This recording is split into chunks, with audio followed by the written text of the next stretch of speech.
ప్రధాని మోదీ నేడు ఏపీకి రానున్నారు. ఎన్నికల ప్రచారంలో భాగంగా ఆయన 2 రోజులు రాష్ట్రంలో పర్యటించనున్నారు. ఇవాళ రాజమహేంద్రవరం, అనకాపల్లిలో ఎన్నికల ప్రచారం నిర్వహించనున్నారు. అక్కడ ఏర్పాటు చేసిన బహిరంగ సభల్లో మోదీ పాల్గొంటారు. ఎల్లుండు పీలేరులో జరిగే బహిరంగ సభకు హాజరై అనంతరం విజయవాడలో రోడ్ షో నిర్వహించనున్నారు. ప్రధాని పర్యటన నేపథ్యంలో భారీ బందోబస్తు ఏర్పాటు చేశారు.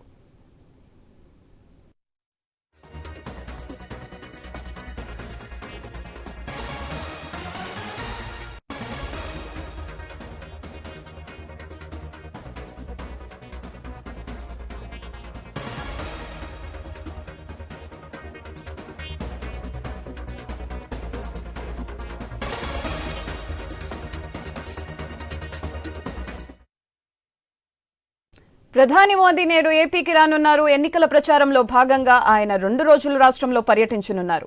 ఇవాళ రాజమహేంద్రవరం, అనకాపల్లిలో ఎన్నికల ప్రచారం నిర్వహించనున్నారు. అక్కడ ఏర్పాటు చేసిన బహిరంగ సభల్లో మోదీ పాల్గొంటారు. ఎల్లుండు పీలేరులో జరిగే బహిరంగ సభకు హాజరై అనంతరం విజయవాడలో రోడ్ షో నిర్వహించనున్నారు. ప్రధాని పర్యటన నేపథ్యంలో భారీ బందోబస్తు ఏర్పాటు చేశారు.